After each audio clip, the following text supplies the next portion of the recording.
কিছুদিন আগেই বাজার থেকে নিয়ে এসেছিলাম দুটো মানি প্ল্যান্ট গাছ।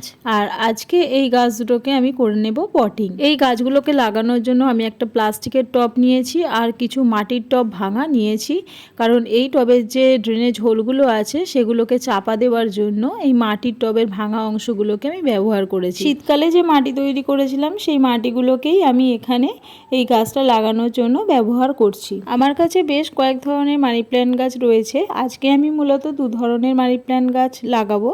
আর এছাড়াও আমার কাছে এখনো পর্যন্ত 4-5টা ভ্যারাইটির মানি প্ল্যান্ট কিন্তু রয়েছে। এই গাছটাকে আমি এখন ভালোভাবে লাগিয়ে দিয়ে আর এর মধ্যে একটু ভালোভাবে মাটি দিয়ে দেব। এই গাছগুলোকে কিন্তু এখন আমি একেবারেই বৃষ্টির জলে দেব না, কারণ বৃষ্টির জলে আগের গাছ দিয়ে আমার গাছের পাতা একদম পুরো কালো হয়ে গিয়েছিল। তো আরেকটা টব আমি একইভাবে তৈরি করে নিচ্ছি আর এখানে আরেকটা ভ্যারাইটিরও মানি প্ল্যান্ট গাছ আমি লাগিয়ে নেব। আর এই মানি প্ল্যান্ট গাছগুলো এখন কিন্তু সবই আমার ঘরের মধ্যেই রেখে দেব। আর মানি প্ল্যান্ট গাছগুলো বিশেষত ঘরের মধ্যে রাখার জন্যই আমি এনেছি। আর এখন আমি এগুলোর জন্য কোনো রকম মসটিক ইউজ করব না।